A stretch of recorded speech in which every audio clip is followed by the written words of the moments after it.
Call to order the school committee meeting, October 16th, 2025. Steph, will you lead us in the Pledge of Allegiance?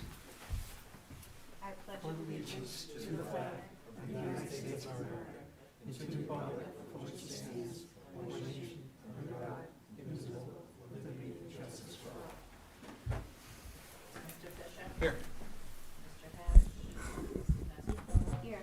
Mr. Richards? Yeah. Mr. Serena? Yeah. We're going to move to executive session, but before we do, we have Julie Ciccolini here to talk about healthy students, healthy schools. Healthy schools, healthy students. Healthy students, healthy Saugus. Got the acronym. Yeah, same thing. so- HS2. I'll introduce myself. My name is Julie Ciccolini, and I am the president of Healthy Students, Healthy Saugus, or otherwise known as HS2. For those that you don't know, we do provide free food bags to students, anyone. There's no requirement, there's no income verification. If somebody opts in, we provide them with a free bag of food every Friday that will feed them for the weekend. So what brings me here today is that there was an item on your agenda that discusses, Stop and Shop has a food program, a food pantry program in schools. And I sent an email to the board, and I'm here today just to speak to ask that if you do vote in favor of that program, I'm not super familiar with the program, but from my understanding, there would be gift cards that would go to the schools that would some way, somehow get dispersed to make sure that the students are getting fed or that there's a food pantry. So I'm asking, and again, on behalf of HS2, if we could be the beneficiary of that since we're already feeding students pre-K through 12. And, you know, how the program would work, if it's something that we could consider. I'm just here advocating for that. Yeah, no, absolutely. I think once we vote on it and it's approved, I think your next conversation should be with the superintendent. Okay. And you guys work out the particulars. Wonderful. So yeah, just here to advocate. Thank you. Thank you so much. Thank for you. that. And we will be adjourning to executive session and returning the full school committee. Sue and Mr. Superintendent will be heading over. Make a motion, Mr. Chair? yeah. I'll make a motion to Chair seconds. All in favor? roll call. Roll. Mr. Fisher? Yes. Mrs. Mastrocola? Yes. Mr. Richards? Yes. Mr. Serena? Yes.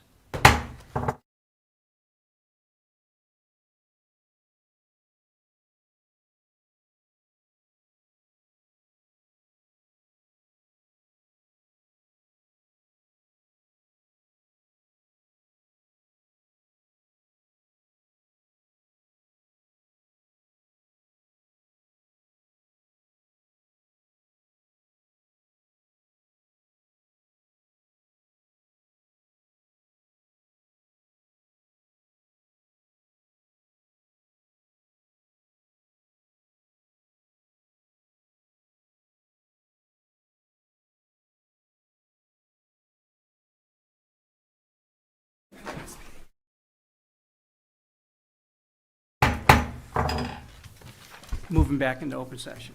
Hang on. Yeah, do a roll. Mr. Fisher? Yes. Mr. Oh, here. Hatch? Here. Mrs. Mastrocola? Here. Mr. Richards? Yeah. Mr. Serena? Yeah. So, okay. Your report. Call to order, Pledge of Allegiance, report of You do your report. committee chairman. I really don't have much to say. Does anyone else have anything? You wanna say? No, we got a pretty big agenda tonight, so we should probably get cracking. Yeah, move on to the report of the superintendent. I'll just go real quick, because I do have a few things. The MCAS letters are gonna be going out in the next day or so. So the MCAS letters that get mailed out every year. I did the bus survey. There were 28 responses. 5 were people who were already on the bus, and there were 7 people willing to pay out of all that. So one thing I did do was I met with Safe Routes to School, that group, and we already had a partnership, so there's a way, like, we can get a partnership back real easy. and what they can do for us, and I spoke at pretty much length about it. They can do family travel surveys to see how they arrive and to and from school. And they can also do, and this one I actually like, and I would think we should take advantage of this, is they do arrival dismissal observations, so they can get a sense of the traffic pattern and then come back with suggestions on how to potentially improve it. So That's that's actually something a good idea, yeah. So I told them I met with the principals, I met with my district council, I spoke about it to them, and I said I was gonna speak about it to you, but I'm gonna go forward and try to get them, they do other things, but those are the two, like, first step as you launch into it, is a family travel survey and arrival dismissal. And then the other things, I really don't have anything else. I mean, we have a long enough agenda, and I can brief everybody else. So moving on to old business, we have discussion of superintendent's contract extension. We voted last time to extend Superintendent Hashem for 2 years after his contract expires in 26, 27. Is- Yes. yeah. Currently, So, yes. and we've updated the contract in the language with compensation. Does anyone want to have a discussion on it? I think we said everything we need to say last time we discussed this, Yeah. Mr.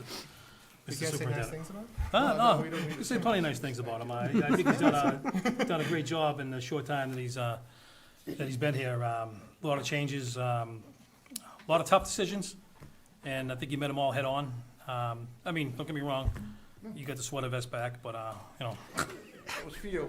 but there's a lot, I mean, there's a lot we can work on in He the would have district. read one today, but- so. There's a lot we can work on, but you're willing to have the conversation to work on it, so that's a step in the right direction. So, Yeah, Yeah, no, I agree with Mr. Whitrich. You've done a phenomenal job. You came in under trying circumstances and actually have done a great job, so. Yeah, Mr. Chairman, I just want to say we said all the good things last time. Every time we do, you look uncomfortable, so I'm always tempted to continue with it a little bit. But I just want to thank you for everything. We've worked a lot together in the last 2 years with collective bargaining and everything else that's happened. I want to thank you. My favorite thing is, I don't have it in front of me, but the picture of you I have on my phone is, I think, the one that they use is the advocate, Oh, yeah, the link yeah, item. yeah, It's the very unhappy looking Mike Hashem. So every time you call me with a question, I'm like, oh boy, I have to take the this. And I angry show all one. my friends. So, but thank you for everything. And, Mr. Chairman, if you'd like, I'll make a motion that we adopt the memorandum of understanding between Michael C. Hashem and the Saugus School Committee for October 16th, 2025. And I'm not going to read it, but it extends the superintendent's contract for 2 years with COLA increases for FY 27, 28, and 29. And I do want to just make a comment that the superintendent has been working without COLA increases for the past few years, and that's appreciated as well. Do you have a motion? Oh, we have a That was, motion. it went on so long, you forgot it was a motion. It was a motion. Chair, second, can we do a roll? Mr. Fisher? Yes. Mr. Hatch? Yes. Mrs. Mastrocola? Yes. Mr. Whitford? yes, Mr. Serena? Yes. Thank you. Thank you. So move on discussion, second reading of policy KFRA, policy governing the use of school facilities.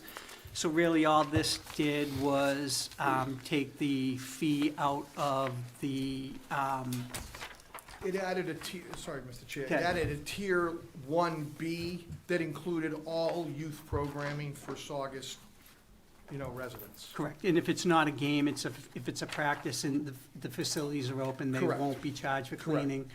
But they need to be cognizant of leaving it clean when they leave, because then you will be charged, so. Correct. This is the second read, so do we need to vote on it? No. Or If you do we? want to, I can't, hold on. if you That's want to adopt it, you have to. Yeah, vote to be taken, sorry. Do I have a motion? Mr. Chairman, I'll make a motion that we adopt policy KFRA, policy governing the use of school facilities. Chair seconds, can we do a roll? Mr. Fisher? Yes. Mr. Hatch? Yes. Mrs. Mastrocola? Yes. Mr. Whitford? yes. Mr. Serena? Yes. Moving on to the presentation by the VALC School Improvement Plan. Mr. Mondello.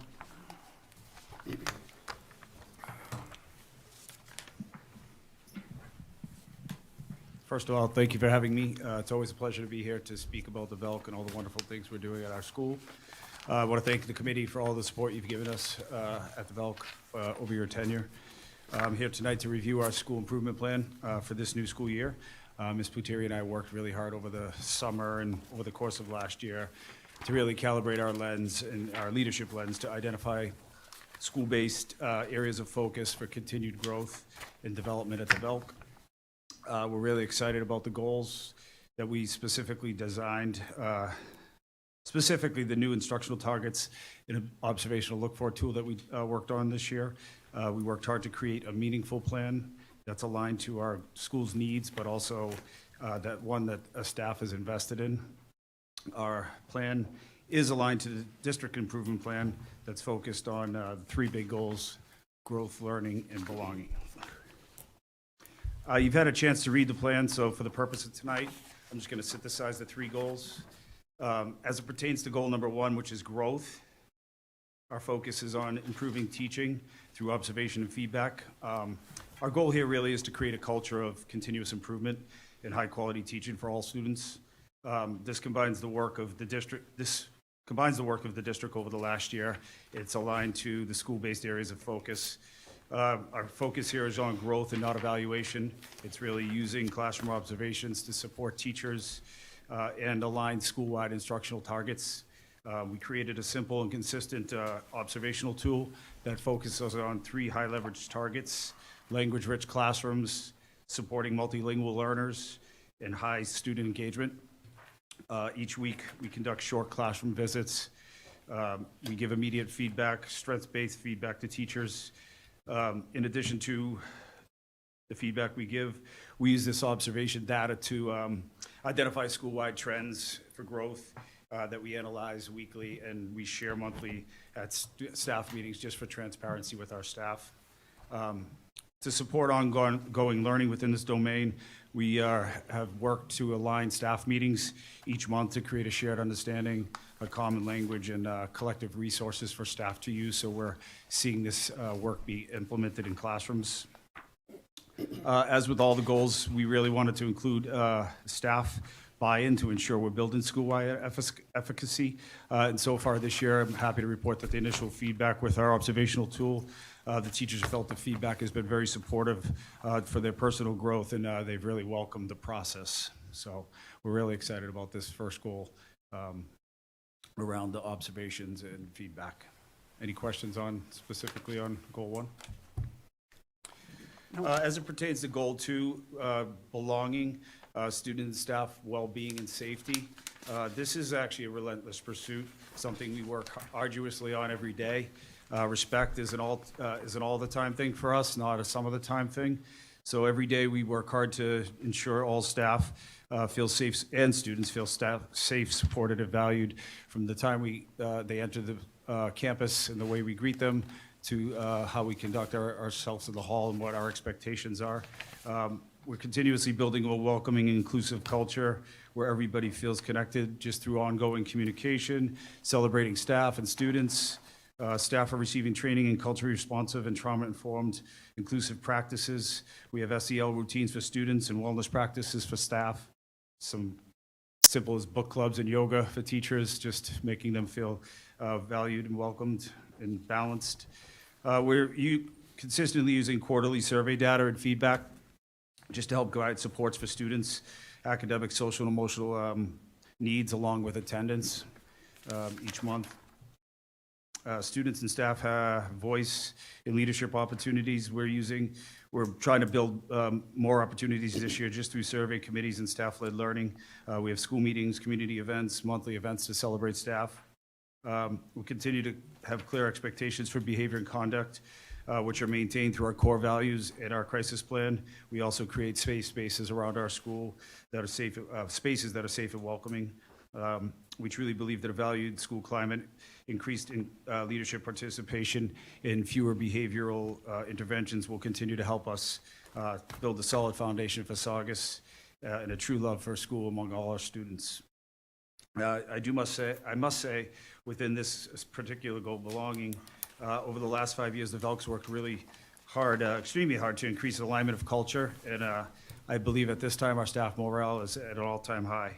I do want to thank Mrs. Puteri and all of our staff for their investment in Saugus and their willingness to be motivated and inspired every day. Any particular questions for? I do have a comment about that, about the belonging. Out of all your goals, I think, for me, that's probably the most personal and the most important one. And you guys do an incredible job. Every year, you get more and more kids with different backgrounds, different cultures, and you guys really do a great job making everybody feel welcome there. Yeah. So when I'm there, I can see that everybody feels like they belong and they feel like family. So to me, that's probably the most important part of school, is making sure everybody feels like they belong, you know? Yeah. Appreciate that. So thank you. Something in taking over, in having worked in a K-5 school, high-stakes testing, and just taking over an early childhood center where we're focused on that foundation. There's no real quantifiable test that measures love, but I do feel like over the past 5 years, the importance of teaching kids to love school and coming to school and being, invested in school is really critical. So that's something that we take very seriously every day. You've done a great job with the culture. Thank you. You and your staff, so just be proud. Yeah, as it pertains to our last goal, goal number 3, surround around learning. This is specific to early literacy and targeted intervention. We know early literacy acquisition and student readiness is critical for future success, and our ability to provide early intervention is paramount for student success. In designing this goal, we work hard to ensure that every student receives high-quality reading instruction and targeted supports. We redesigned our literacy block to protect Tier 1 core instruction and small group skill work. We created a master schedule and time on learning expectations for all content areas. Staff's working strategically together to support both core instruction and interventions through our data meetings, our Wednesday common planning, and daily targeted reading interventions. Data is used regularly on a cycle to identify students needing extra support and to adjust groups. We have a robust data cycle that includes benchmark assessments and progress monitoring. This year, teachers are receiving ongoing coaching and training in effective literacy practice through our line PD on early release days. We're excited next week on our early release on the 22nd. We have Jen Hogan, who's a literacy expert coming in, is trained through DESE to work with our teachers around small group instruction and how to ensure an aligned instructional focus for students that they're facing.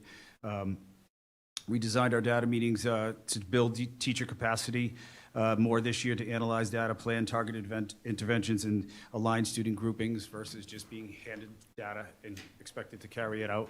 We're really involving them in the process of telling data stories and understanding how to use data to drive instruction. Our success will be really seen in more students meeting benchmark, fewer students needing interventions, and higher teacher confidence in understanding student profiles. Any specific questions to number 3? As I mentioned, we're really excited about this plan. We have close to about 50% of our teachers, our staff members, are in their first 2 years of teaching. So, building that community, helping them understand, build their capacity as practitioners and teachers is really critical for our success. We're really excited to involve teachers more in that cycle of learning, where they're learning, they're practicing, and they're reflecting, and we're using that on a monthly basis to build a complete efficacy at our school. And, for us, we're really committed to ensuring this plan is actionable and not just words on paper. So we wanted them to be things that were meaningful, that were high leverage, but also that we could help continue to move the Velk in the right direction through instructional practices and culture.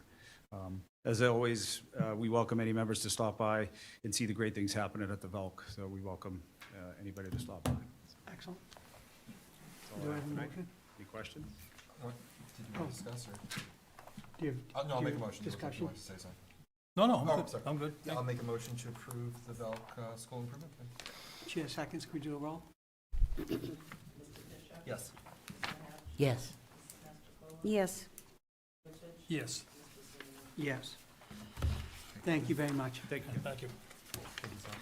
Um, Moving on to DESI-required update of competency determination. Dr. Scazzarella?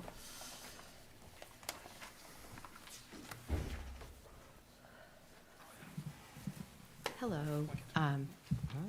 Thank you for having me this evening. I apologize I'm not more professionally dressed. My team is very serious about the trivia night tonight, so I need to show up in the proper attire. Wow.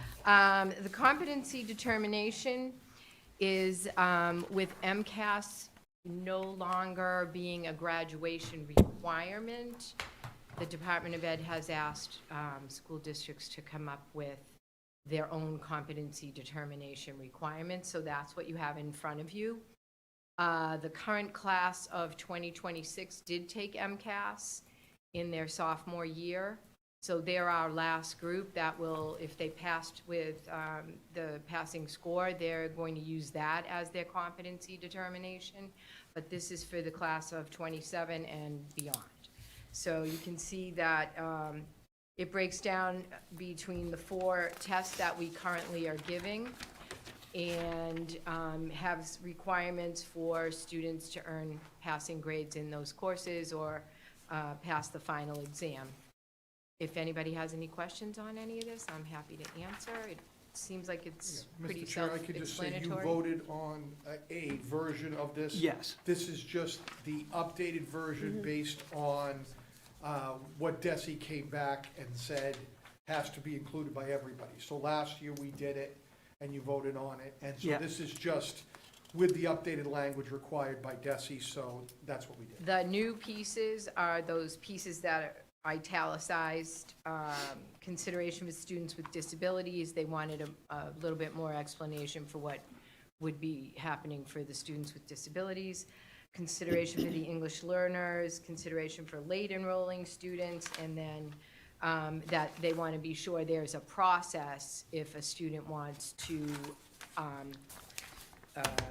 question whether or not your decision to not award them a diploma is able to be questioned. And there's also a process for previously enrolled students, so that would be anyone who already has graduated back to, when did those go into effect? 2003. Any student who graduated from 2003 to last year could, if they did not graduate because of MCAS, they could ask to have their transcript reviewed and they could be given their diploma. Because it's no longer passing the test, that's the requirement, it's just taking it. And I think a lot of students who did not pass and potentially didn't get a diploma, if they wanted, they could ask for their high school diploma. Do we know the numbers on that, how many kids actually did not pass the I MCAS? did ask the guidance, because this came up last year in the fall, in talking with other Northeast Conference principals. They said, what are you doing for the kids who graduated from '03 to now? And so we all had a conversation. Some of them have put it in the newspaper. Some of them just contacted their alumni. I actually asked the guidance counselors to pull all the diplomas that we had not given out, because we do keep them. And I went through all of them to see how many of them had not graduated because they didn't pass the MCAS. It was really a handful, I'd say less than 20. And I sent a letter to people asking if they wanted their diploma. So we did send a few out, then had no response from others because we don't have an updated address. Sure. But we made an effort, and they're there if anybody wants them. Oh, all right. Yep. Any other questions? Motion? Mr. Chairman, I'll make a motion that we adopt the updated competency determination. Chair seconds, can we do a roll? Yes. Yes. Yes. Yes.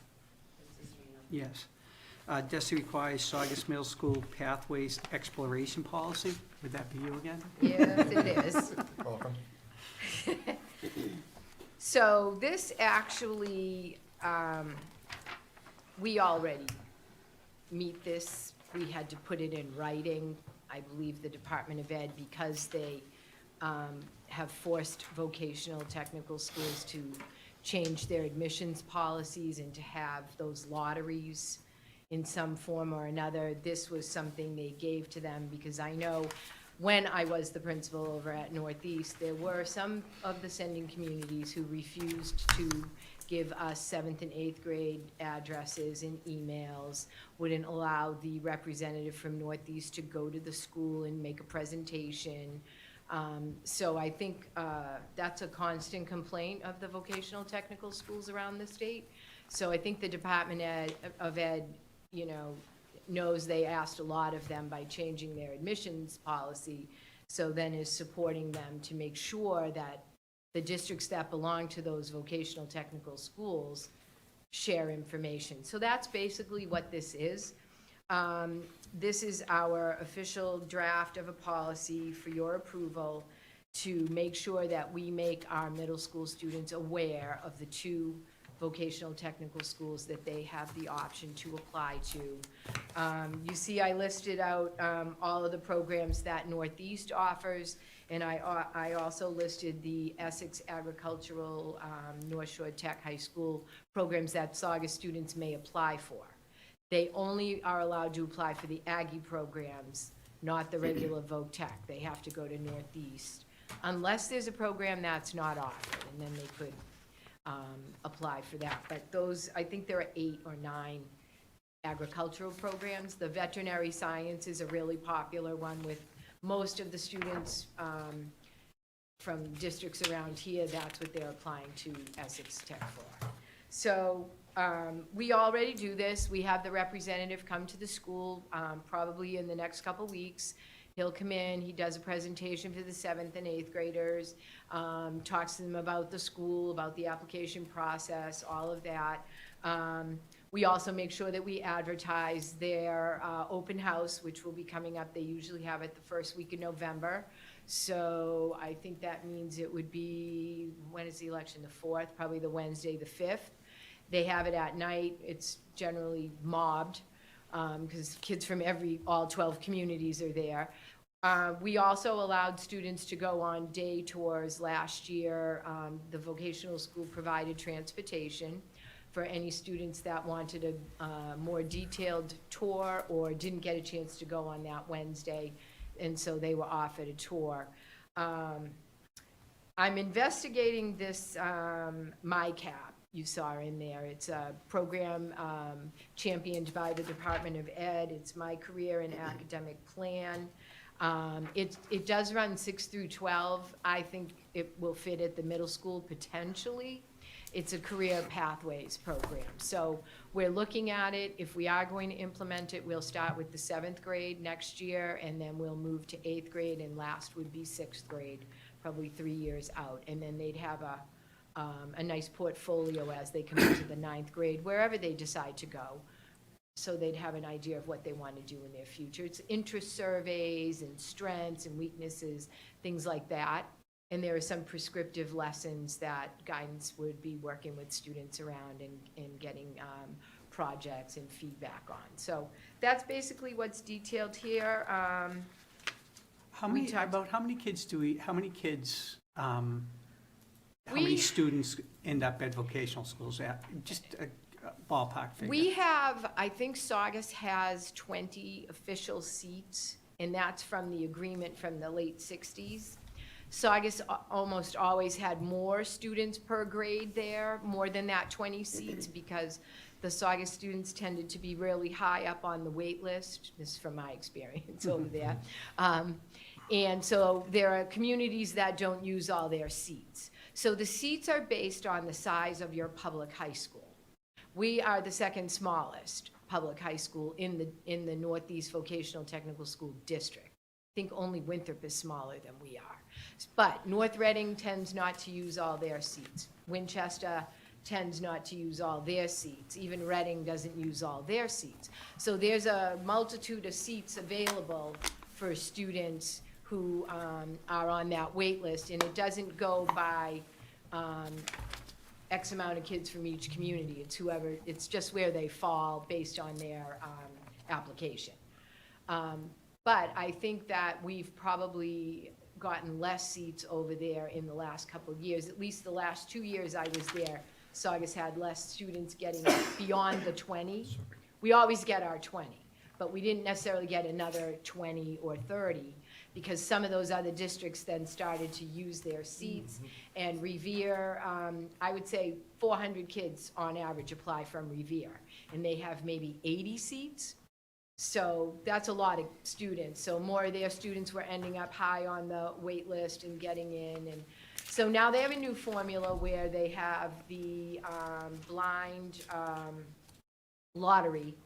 So there'll be some students, a certain percentage from each community that would get in through the lottery, and then they still have this other admissions policy. So I don't think we have many kids at Essex Tech at all. I mean, you might know better. No, there's a Mr. Hashim. handful, I think, and it's Probably a based on- handful, because those 8 programs are super competitive.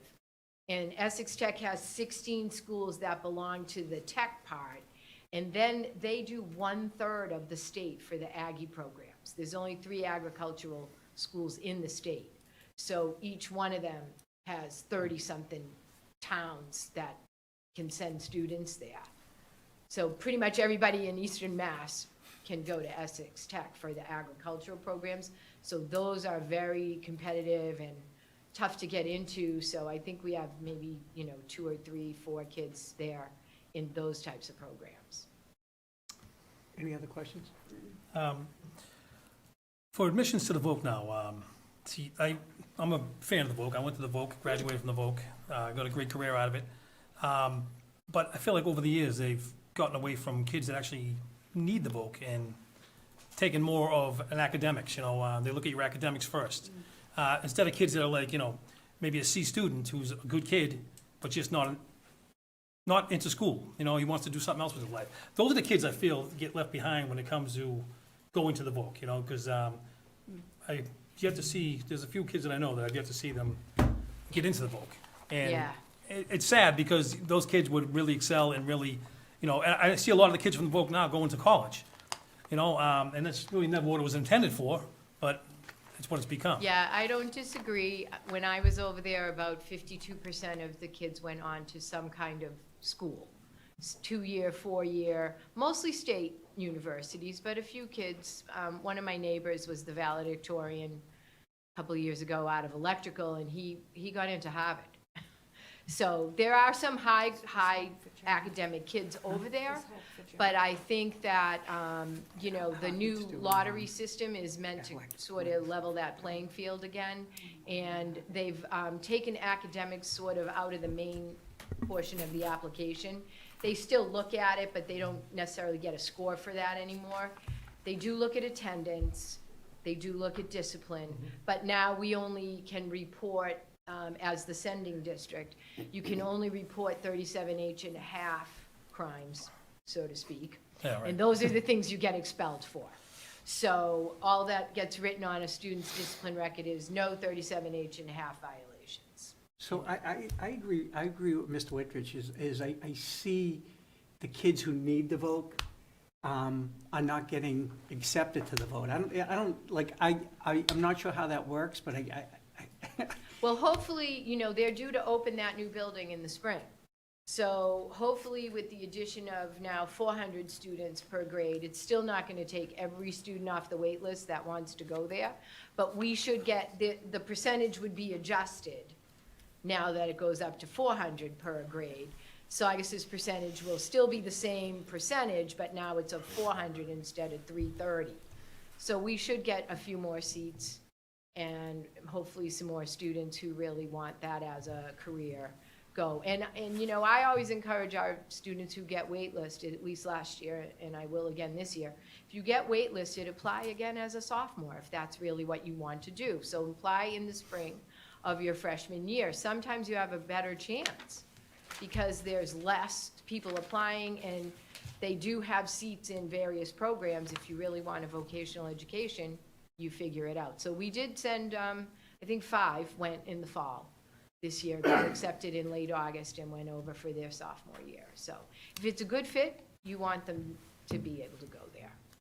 excellent, thank you. Any more So questions? that's kind of an easy policy for you. Thank you. Any more questions? Mr. Chairman, where am I? I will make a motion that we approve the Saugus Middle School's pathway exploration policy. Chair seconds. Roll. Yes. Yes. Yes. Yes. Yes. So moving on, discussion of the MOA. We have that in front of us. I think we've had some discussions. I first would like to thank Mr. Hash and Mr. Fisher for all their work on it. I know it's not easy and nothing's ever perfect. And I think this board has a lot of trepidation with the amounts. I think I speak for all of us. We'd like to see more bodies in classrooms. So I'll turn it over to the board. Yeah, Mr. Chair, Mr. Hatch, if you don't mind. So I just want to thank you on behalf of Mr. Hatch and myself. So we began negotiations. This is the third and maybe final time I'm on the negotiating committee. So this is the third contract that Mr. Hatch and I have worked on. We've worked with the SEA and the MTA and our attorneys and the whole team now for 6 years. So we began this process earlier this year. As you said, it's a lot of meetings. Anyone who's not been part of collective bargaining negotiations, most of the meetings are built around establishing trust, establishing, guidelines, just having conversations back and forth. You'll literally take 2-3 weeks worth of vacation time from work and feel like you got nothing done because it's very slow going and building those conversations. Preparing for the conversation we're about to have, one of the things that I know Mr. Hatch and I did going into this is we knew we wanted to keep an eye on the district, the needs of the district, the needs of the teachers, the needs of the staff, the needs of the students, needs of everybody, and craft or agree to a crafted contract that all sides could live with. And one of the things that you do when you do this is, you might look at this part or that part, or you might look at this number or that number and have an emotion from it, and that's perfectly valid.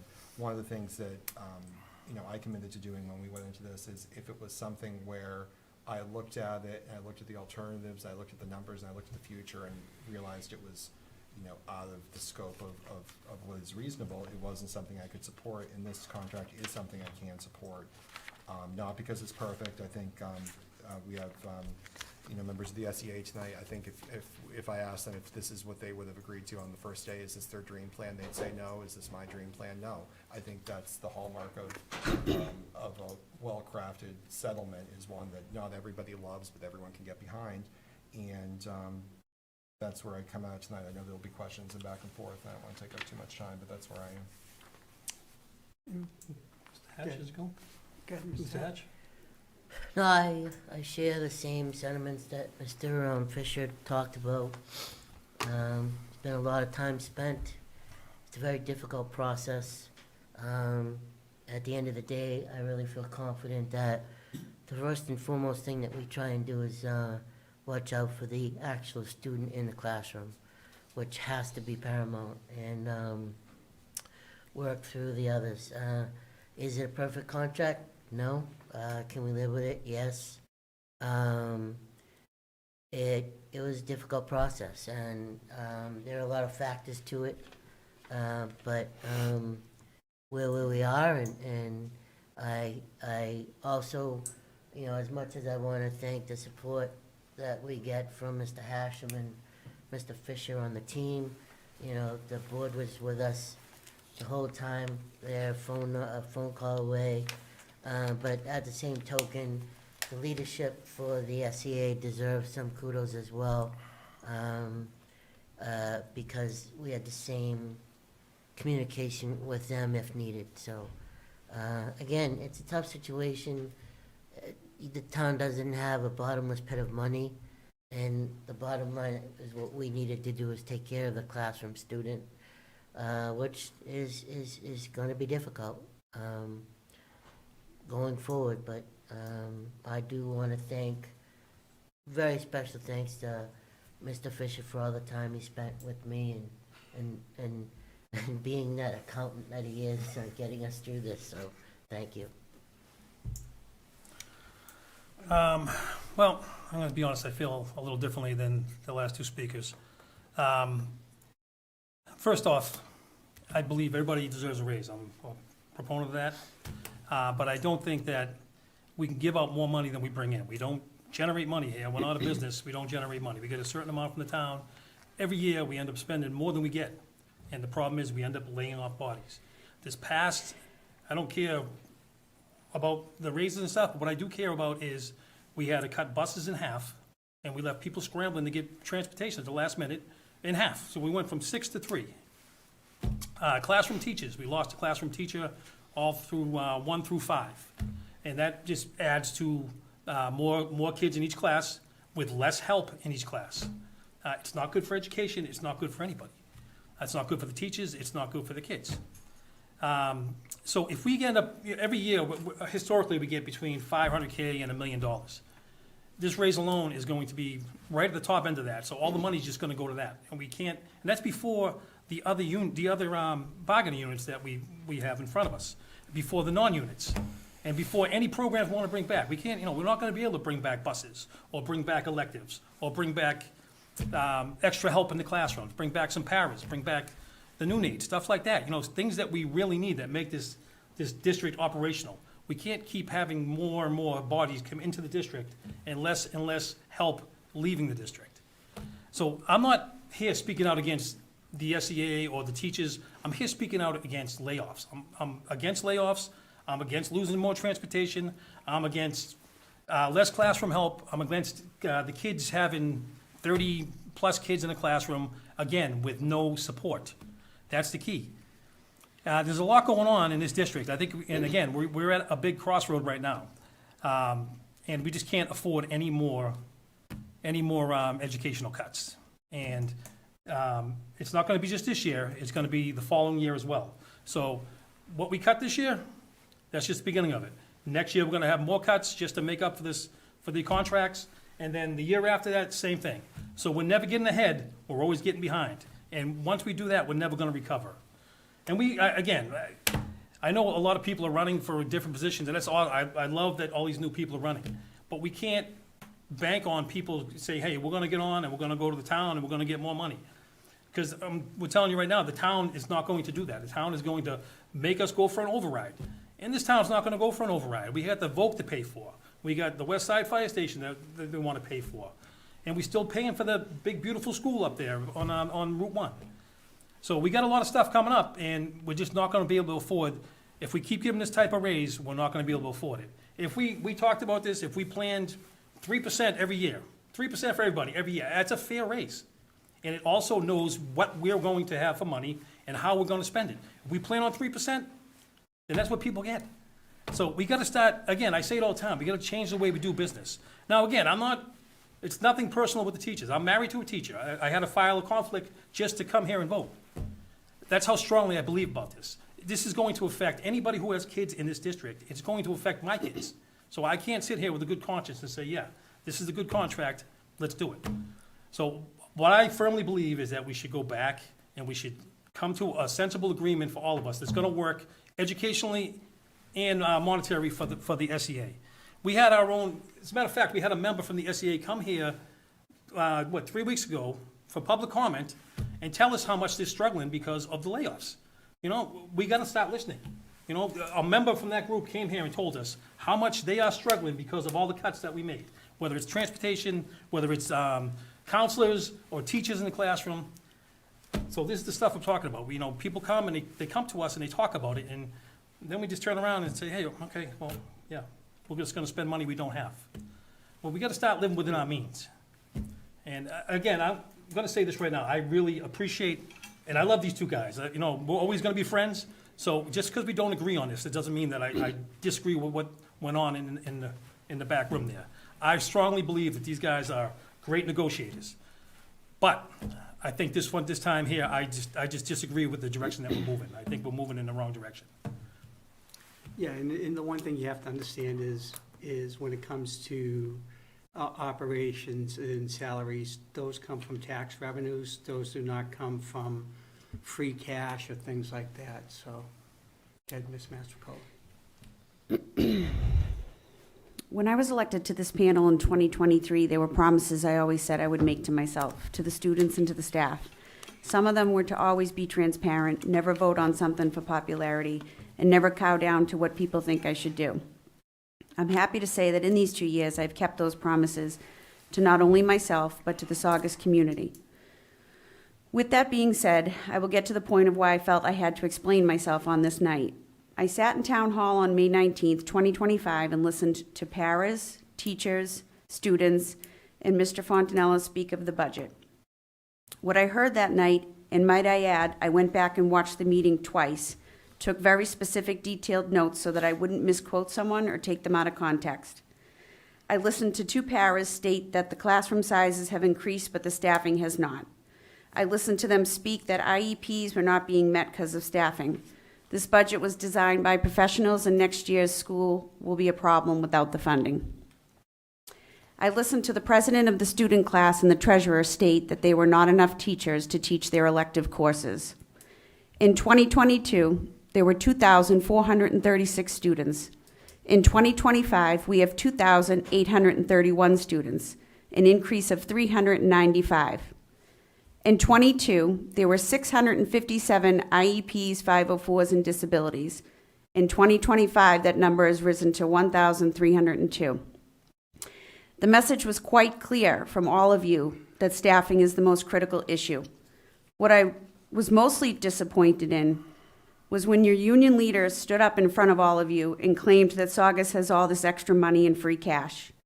He got a crowd of teachers, new and seasoned, to believe that taking from that fund would be the answer. You also stated that the school committee has 3 jobs, and one of them is to create a budget. We do not create the budget. We approve or disapprove of it, often stating more than once that this was the budget the school committee approved. Yes, we did approve the budget in the hopes of getting enough to staff the school so things could run smoother. Robbing Peter to pay Paul is never the answer. We would be using that money as a one-time use. Then what happens the following year when it's not available? What do you think will happen? Layoffs.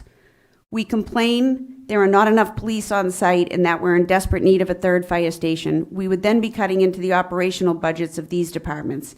It's bizarre to me how you thought that that would be the solution. The health insurance has cost us $28 million and went up $1 million last year. Who's to say it's not going to go up again? I know hearing all of this is quite frustrating because I myself am in a union as a nurse. I cannot sit here and say I'm not extremely concerned about this contract we have come to with the teachers. I actually sit up here with much angst and anxiety, as I know what I will vote for tonight will not be a good decision either way. If I vote no, and we are back in negotiations, then there goes the 1%, and it could cost us more money in the end. And for what? To save a couple $100,000? If I vote yes, then I'm going to be completely honest with all of you and tell you how extremely concerned I am about layoffs, which to me, staffing was the key word of what I heard on that night. I've toured the schools myself more than once, and I will say for sure that staffing does seem like a big concern to me, not only just teachers, but noon aides to keep our kids safe and many other positions. I've sat up for endless nights trying to figure out how I can feel right about my vote. And sad to say that I truly feel backed against a wall tonight. If we go forward with this contract for the teachers, just please know I am extremely concerned about the layoffs and being able to give the support that was asked for on May 19th at Town Hall. So I appreciate everyone's comments up here. I think when we get elected, it's everything's not easy, and this is certainly not one of them. And when we look at it, we look at the student, and when we look at the student, I think we all say the same thing: we need more help. But how do we get it, right? Funding-wise, it's never easy, and I appreciate everyone up here, and I appreciate everyone being honest and laying it out there, because this isn't easy. You can take shots at us on Facebook and stuff like this, but everyone up here will tell you, we're up at 2 o'clock in the morning. We're not sleeping. We're getting on the computer and looking at other districts, and we're wondering, how can we make it better? What can we do? Can we move this here? Can we move this here? It's not easy. And Mr. Wittridge has students and children in the system, and it's tough. And I would be honest, I have to be honest with you. I don't know what the future brings, and I'm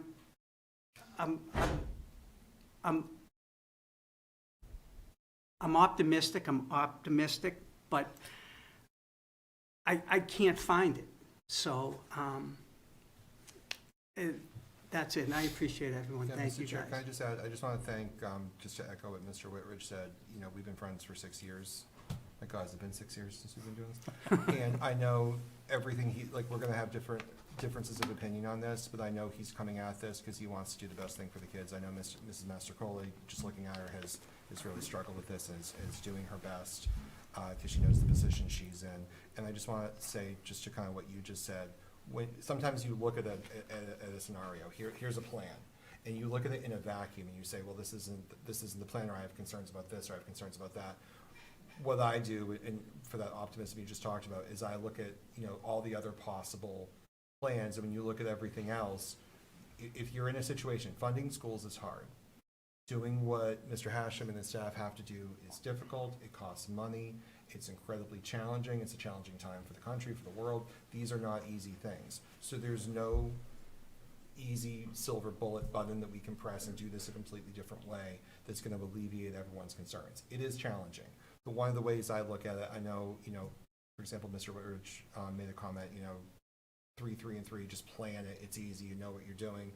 When you look at math, 3, 3, and 3 could be higher than what we did. One of the things that Mr. Hatch and I looked at was we understood the busing situation. We understood the cuts to the frontline teachers. So one of the things that's in this contract that the union agreed to is for the first year of the contract, the COLA increase is 1%, or the pay increase is 1%, which is, I know Mrs. Mastercola has been looking at these at 2 in the morning on social media. I don't know if she found any other district that took a 1% in the year, but that's not something you see. What we did with this contract, with conjunction with the SEA, is we backloaded it.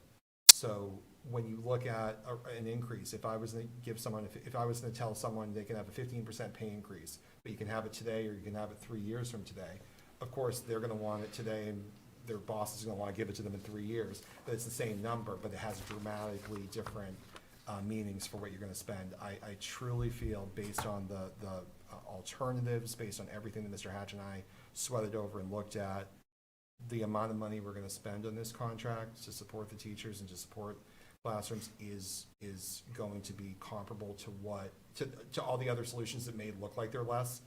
I feel like we got a deal on this, the teachers got support of it, and it is going to be challenging. And what we did was we are giving everything the opportunity to be optimistic and come back and work for us. We're not, making a dramatic decision today because we have to. We're not going to have triple cuts this year, hoping, thinking it'll make the cuts look less next year. We're trying to do the best for everybody, but I appreciate everybody up here. Yeah, and then I'll leave lastly with this is, we're not different than any other districts.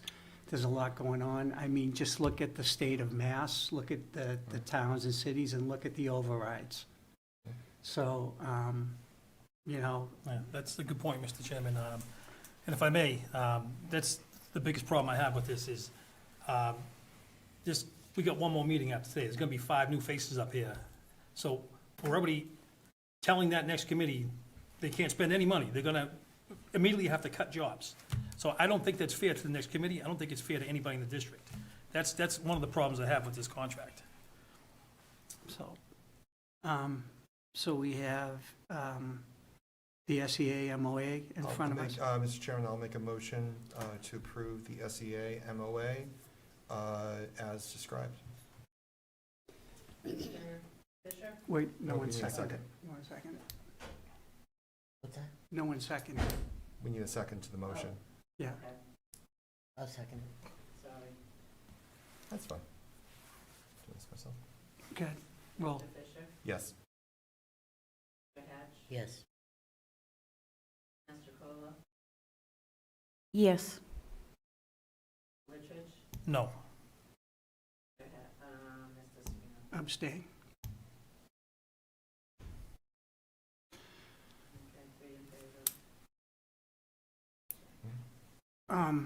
Again, before we leave this one, I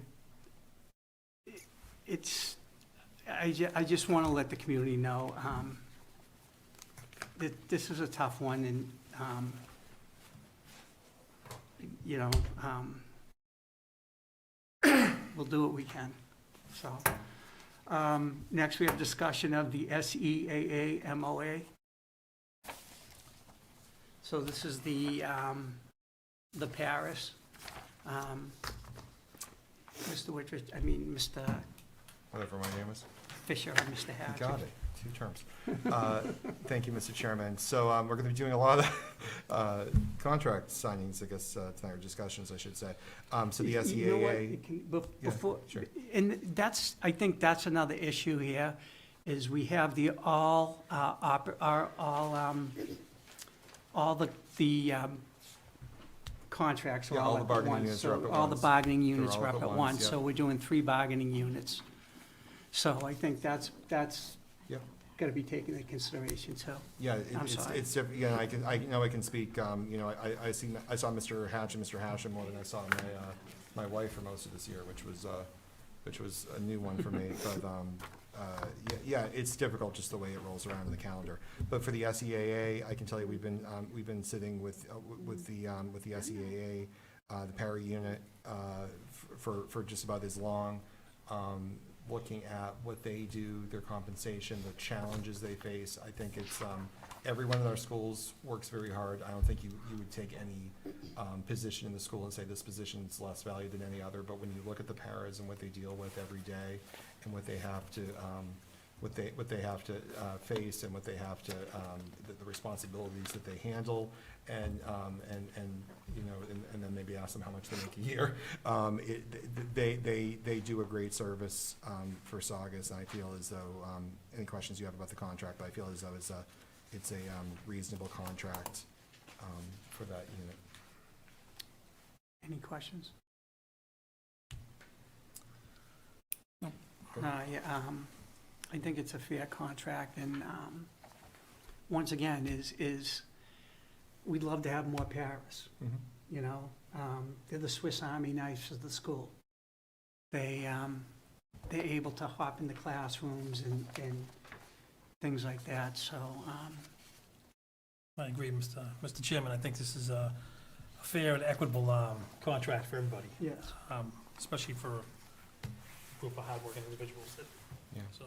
Yeah. Yeah, so- absolutely, and I'll just say too, and for all the units really, like, you know, we talk about, you know, 1 or 2 issues of the COLAs or whatever when we get up here, but during most of these conversations, it's about, hey, we found a problem, there's something going on, you know, this isn't working well, how do we fix it? And it's a collaborative process to finding, they understand where we're coming from, we understand where they come from, it's not everyone in your corners, and we get these things done. So a lot of what the contract does is just fix issues that popped up over the years and getting those resolved. But I'll move ahead and I'll make a motion that we approve the SEAA MOA as described. Chair seconds. Can we do a roll? Yes. Yes. Yes. Yes. Yes. Next, we're moving on discussion of the clerical unit, MOA. The clerks are another one that, they're one of the first people that students see when they get to the school, and a lot of times when they leave. Again, they go outside what their job descriptions are. They do a fantastic job. They're again, another unsung hero in the schools that sometimes goes without the recognition they need, but this is another contract that I believe is fair and well-deserved for the clerical unit. So, Mr. Fisher or Mr. Hatch, if you'd like to. Mr. Hatch, you want to start one? Yeah, I actually, I agree with what Mr. Serino said 100%. I mean, you know, when we talk about the district, we always talk about the SEA, but, you know, we're blessed to have some of the people working behind the scenes as hard as they do to support the district and keep it going. The clerks are one of those, a bunch of those people. They're pretty special, and again, another tough bargaining session. It started very early on, and I think that we've finally reached an equitable agreement for them. I'll make a motion, Mr. Chairman. Can I say one Oh, thing sure, before you make of that course. one? Yeah, with this group here, I think it's been a long time coming. Some of the ladies, when you break down what they were making, it was barely minimum wage and for what they do, and that's, to me, is crazy. And I feel like it's gotten overlooked quite a bit. So I'm glad that it's finally starting to get the recognition it deserves, I guess you could say, as far as the position goes. Yeah. So thank you, ladies, for all working hard, and Yeah. thank you, gentlemen, for getting this, guys. Yeah, and I getting just this want going. to, yeah, as I make the motion, just to even say this as well, one of the things Mr. Hatch has said, we started this very early.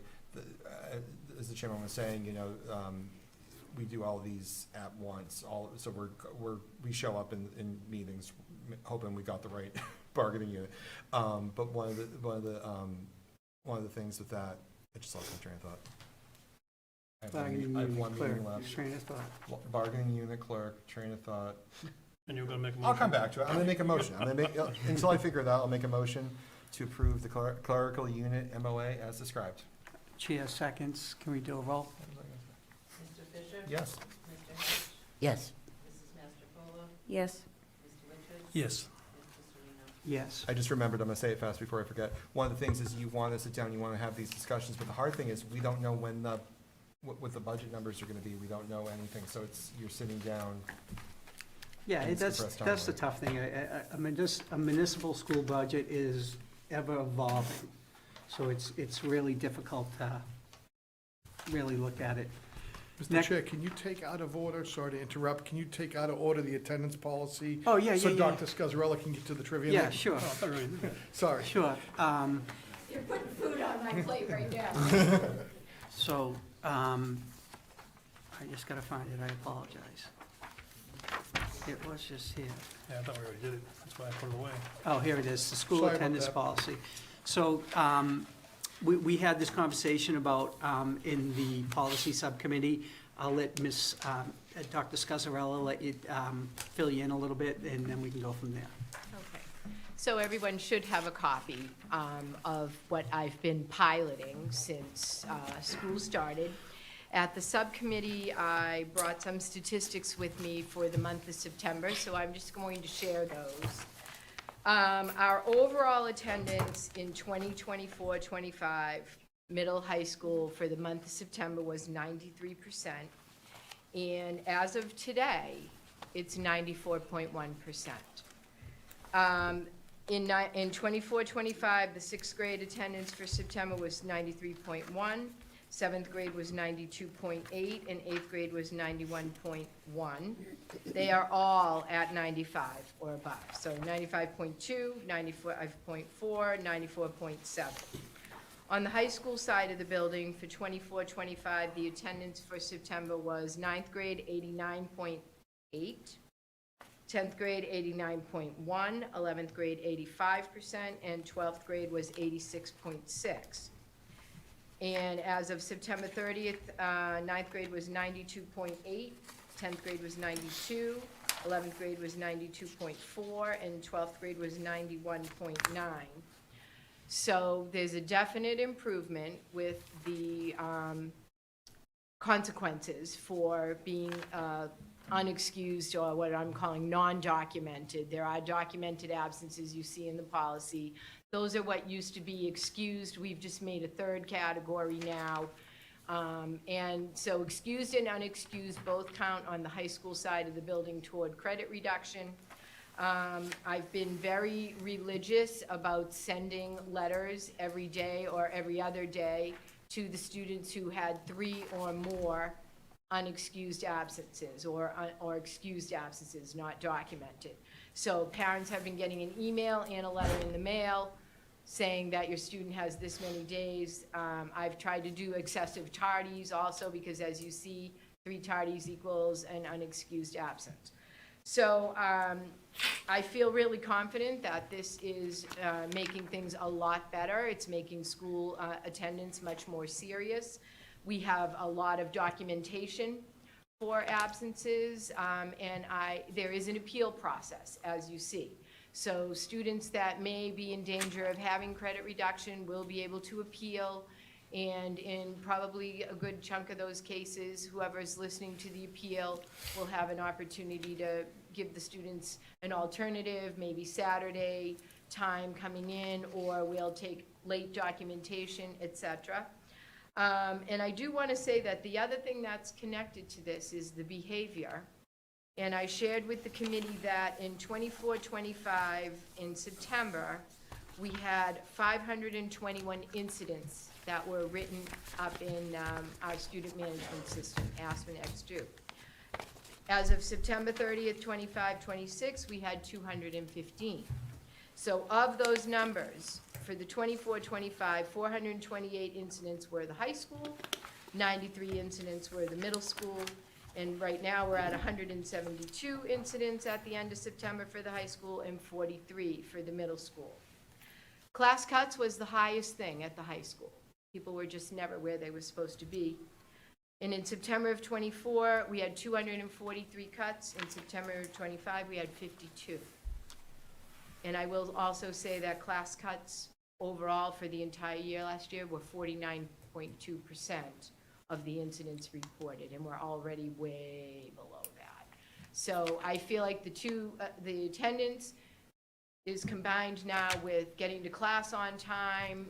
You know, the extra time we built in with the new schedule is helping, but putting a little bit of teeth into the attendance policy is definitely making people think twice about kids just randomly showing up, not for school or late. And I think you see, when you walk around our halls in between classes, you see it's very quiet. During class time, very few kids are running in the door as that bell rings at 7:50 because they know that school starts at 7:50. I still have kids coming in late, but it's not to the extent that we have. So, yeah, I just want to make sure is this the second read or the first read? Because I believe we did I thought we discussed this last meeting. I think it's the first, but I think we You discussed said the you were policy and putting it on the mentioned. website so that Oh, it was, you yeah, would we be- mentioned at the policy be able meeting, to so. take it Are up. we going to waive the second read? Because it has a vote to be taken here. Yeah, it's up to you guys. That's- I don't see why not. Yeah, I don't have a Sorry. problem with it, so we'll waive the second, yeah.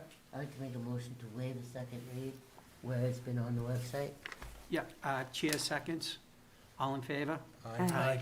Can we have a motion to accept it? Do I have a motion to accept Yeah, I'll the make a motion to accept the amended attendance policy. chair seconds? Can we do a quick roll? Mr. Fisher? Yes. Mr. Hatch? Yes. Ms. Mastrocola? Yes. Mr. Richards? Yes. Mr. Serino? Yes. Mr. Chair, I'll get all those up on the website and Yeah, change, like, put the approved by and. Yeah, because we have a lot of first reads under the Yeah. Ds. Yeah. So, So I'll put these up Thank on the you website. very much. thank you. Good Good luck. luck Thank you. tonight. We're all counting on you. Yeah. I keep giving you very I had all these good things I wanted to say, Hey, but I wanted to eat. we'll keep Kevin here for a while.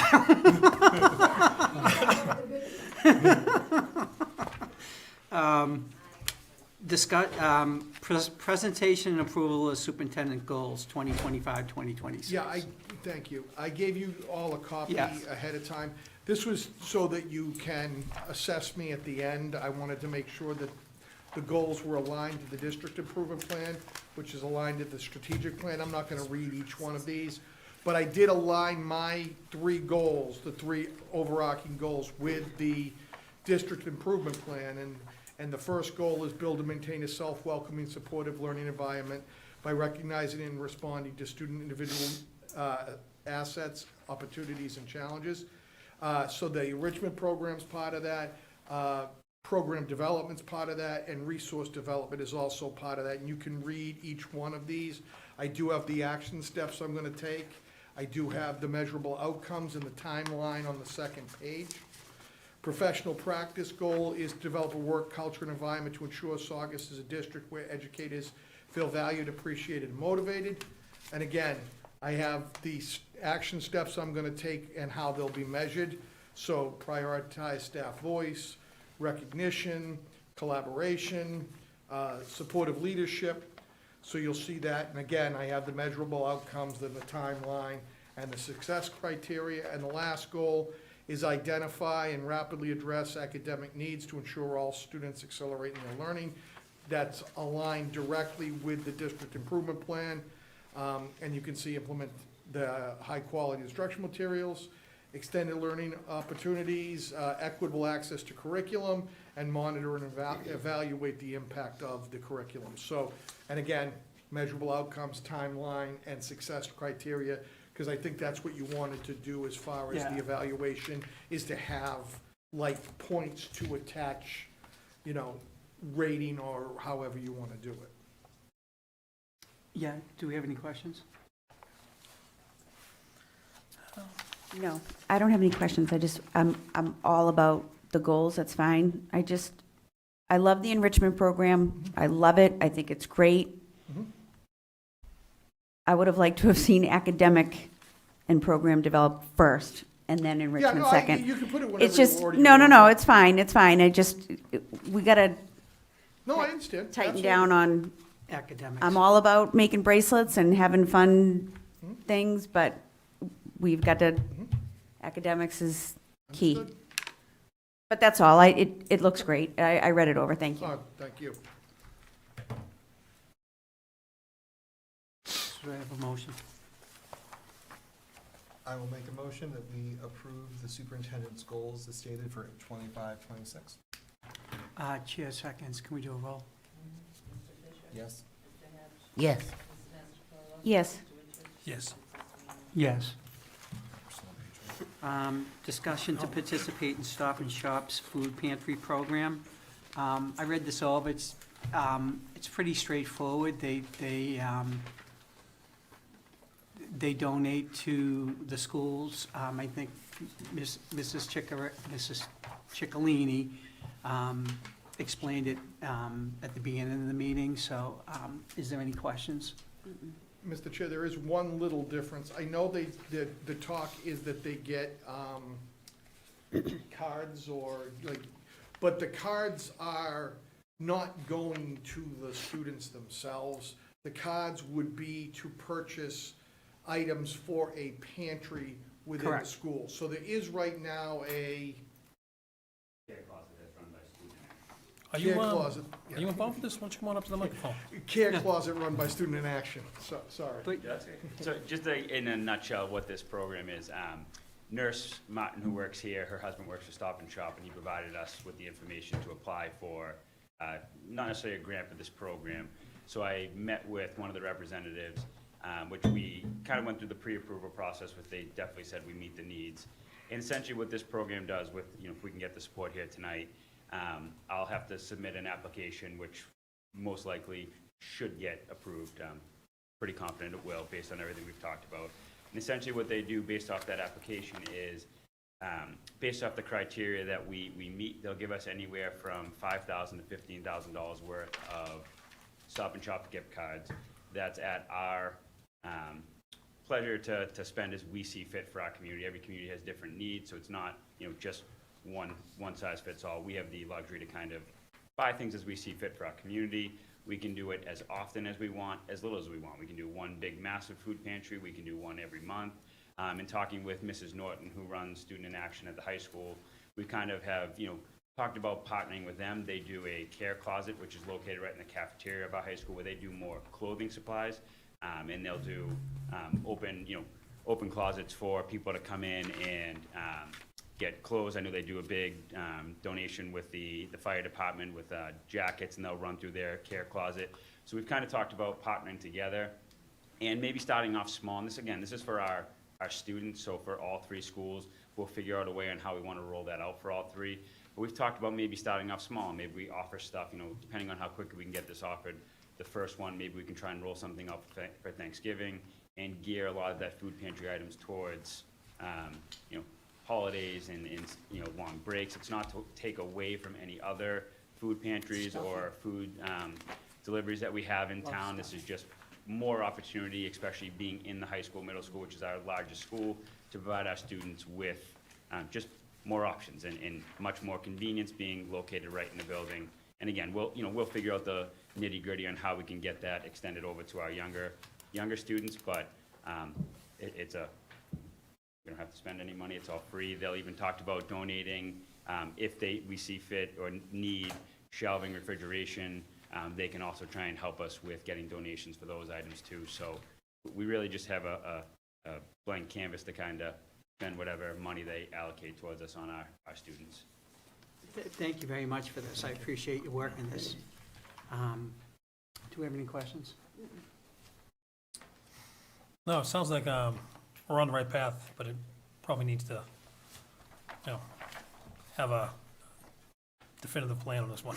Yeah, yep, no, and me and Yeah. Mrs. Norton, once we hopefully get this approved, we're gonna sit down, we're gonna work with her students, athletes are gonna be involved with this, so we'll have it nice button-proof, Good. Thank her for us.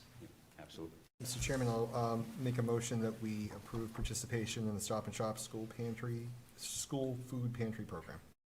Chair seconds, all in favor? Aye? Aye. I'm going to take these all at once as reads, the DBs, the DBJ, the DDDEC, because they're all first reads. The DBG, budget adoption procedures. This is a district budget adoption by the school committee at the cost center level. The cost center should represent appropriate levels of transparency for committee to oversee goal implementation while allowing administrative day-to-day work. Cost centers will be agreed upon by committee and admin. All revenues are subject to adoption by the school committee. The budget is adopted by a simple majority. So then we have budget adoption. The next one is transfer authority. All requests for transfers between cost centers as approved during annual budget deliberations must be submitted to the school committee for approval of the school business officer's quarterly report at business meetings for the school committee.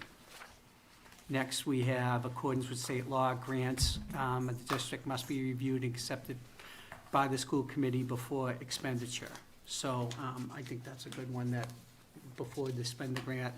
The superintendent shall ensure the district has follows a written set of procedures in grant administration aligns with state and federal laws. Note the district business officers must have state and federal grant manual with procedures aligned with state and federal regulations in order to comply with state granting requirements. And lastly, the federal fund supplement, not supplement, supplant policy. The Saugus School District is committed to utilizing federal grants, funds to supplement instructional programs funded by local, state, and other sources as required by law and regulations. Federal funds will be used to complement and extend district-funded programs, not to take the place of or supplant programs previously funded by the district. We'll take those as first reads. Can you please put these on the web? Yep, Site. absolutely. And then we can go vote on them next week. This will move us to the financial report.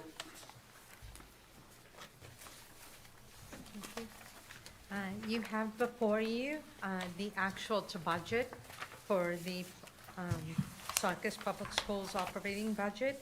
As of September 30th, 2025, Saugus Public Schools has expended and encumbered $8,603,534.53 against the appropriation. So you have a small recap sheet where I list some key takeaways. We are in the midst, really, of 3 fiscal years right now. I'm wrapping up FY '25. The annual town financial audit is underway, and we are actively responding to auditor requests as part of the annual review. I've completed the FY '25 end-of-year report, and I'm currently awaiting the final town chargeback information to submit the report, which I think will come as soon as the audit is wrapped up. FY '26, which is this current year, there's been a few key issues. The McKinney-Vento reimbursement came in significantly lower than other years. So if you look on the revolving accounts document, the second line, it came in at just over 178,000. However, as of this writing, the student population that qualifies under McKinney-Vento has also decreased substantially. Substantially. Can I So just the ask, combination. can I just ask you a question before we go any further? Is it, did it decrease because of Route 1? Or, Decreased because the motel shut. okay, thank you, that's what I thought. Yes, And we but, work to confirm residency and if they found when I a did permanent see place the- to go. Thank you. Yeah. When I saw the reimbursement, I was still concerned, but verified today that it's still substantially decreased. So hopefully the reimbursement plus what is budgeted should carry us through the year. In special education out-of-district tuition, this is something that's happening all over the Commonwealth. Some of the placement tuitions increased over the summer. That seems to be the new norm in the last few years. But we've also had some additional placements come in. And so we will be using the current year circuit breaker to fund those. Looking ahead already to FY '27, we have placements that will age out, and they will almost be equivalent to the increased placements that we received. So it's always a balancing act. What we have to remember is that every time we have an increase in placements, we also have an increase in special education transportation. So I'm keeping an eye on that. And again, we may tap into circuit breaker. So if you look in your revolving accounts, the first line is circuit breaker. And you'll see the total revenue as of September 30th is $268,507. That was actually a supplemental payment that we received that brought our transportation reimbursement up from, I believe it's close to 47%, up to the full 75%. So that is going to help mitigate these increased costs that we received. Okay, so it's money in, money out. Of the budgeted positions that we have in the budget, we are fully staffed. And that is a positive development that hasn't happened for a few years. So at least all the budgeted positions are fully staffed. We may have one opening here and there, people leave for personal reasons, but that's pretty good news. The last document you have in front of you are grant balances. You'll see the FY '24 have already all been expended in full. They had to be spent by September 30th of 2025. They've all been expended. The 2025 grants are almost fully expended, and we're moving on to '26. Looking ahead, we're going into budget season, believe it or not, in a couple of weeks. The beginning of November starts budget season. And our focus will remain on supporting the students we serve, maintaining fiscal responsibility, and staying mindful of funding uncertainties as we plan for the future. And that's my report. Any questions?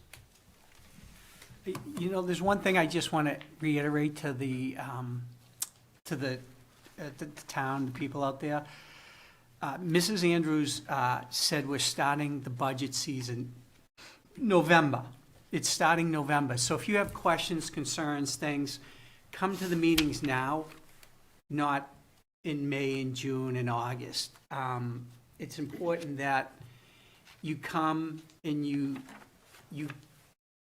voice your concerns, voice your needs, because this is when we build the budget. After the budget's built and goes to FinCom, it's too late. So I would just reiterate, please come and voice your concerns now. Thank you. You're welcome.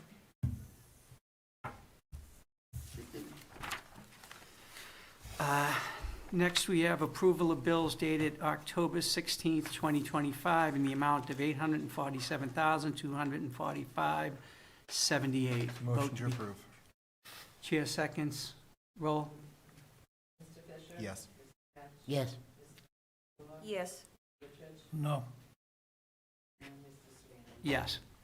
Approval of school committee meeting minutes, September 25, 2025, executive session. Motion to approve. Chair seconds, all in favor? Aye. Aye. Approval of school committee meeting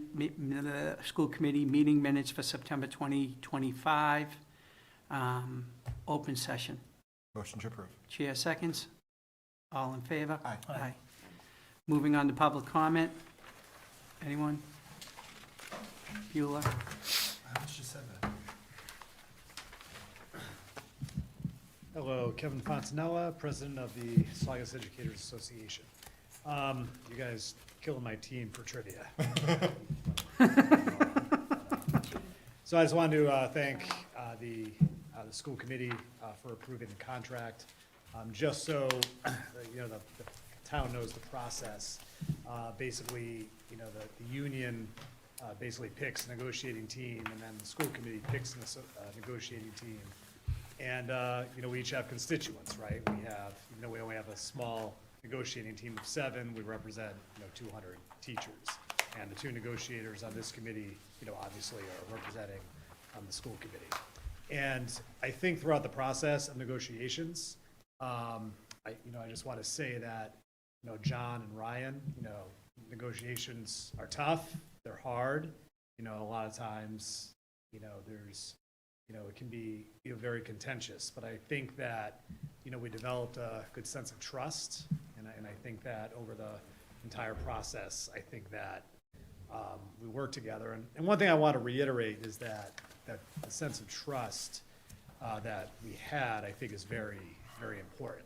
You know, and when we look on for the future of this year, you know, going on to future contracts, but also, you know, future budget seasons, I think that, you know, maintaining solid communication between, you know, the union and the school committee in that regard, you know, is going to be very important. So just a farewell to John. It's been a pleasure. Thank you. Ryan, thank you very much. And that's it. Thank you. Thank you. Appreciate it. We are not going to executive session, I believe. No need for that. So next, we have adjournment. Motion to Can I adjourn. say one thing before you? Sure. I just want to say, I know that Mr. Hatch isn't going to be here next meeting, so I just want to say thank you very much. It's been a pleasure to serve with you for the last, well, I had a little interruption, but 6 years. You've always been a man of great integrity, always putting the kids first. You put a lot of time in. I learned a lot from you, from your experience from 20 years ago, whatever it was. We've done a lot. We've Yeah, full head of hair then. I saw that. Before it was on TV. Before it was on TV. Mr. Hatch and I, we've done three or four trunk or treats in a row where we've been a tandem. This year I get 2 weddings to go to, so I won't be there. But, you know, we've had a lot of fun and a lot of disagreements, but always love you, bud, and that's the bottom line, kid. Thank you, So- pal. Yeah, thank you no, for your service. What Mr. Whitridge You will see said, next meeting. Oh, yeah, yeah. it's been great growing up with you, been great being a friend, and look forward to great times together, and, you know, I'll miss you working with you on this, definitely. Thank you. Yeah. No, it's definitely a labor of love. So I'm around. I'm gonna pour all my efforts into the Saugus High School Hall of Fame, Sports Hall of Fame committee. But I'm always around, and you know what Saugus schools have done for me and my family is incredible. So, Sachem for life. I just want to say, Mr. Hatch, I did the math, and, which is going to shock you all, for negotiations, the amount of time I've spent with you over the past 6 years, because I use vacation time for all of it. Every time I'm in negotiations, I'm using my vacation time. I have vacationed with you more than my wife. There you I go. don't know what that says about me, I'm just leaving it out there. Thank you, guys. Yeah, so don't try to show up to the next meeting. We already said nice things about you, so. Yeah, so next meeting will be next Thursday. Okay, thank you. I will be in Bermuda, so good luck. Yeah. Next Thursday. I thought it was the 30th. No, because we passed the MOUs. Oh, all right. No one listens to Terrell. Mr. Chairman, Yeah. my last motion will be to adjourn. Chair seconds, all in favor? Roll, Well, do you have to do a roll? yeah, we do. Let's just To do it. adjourn. No. Thank you. But I'll do it.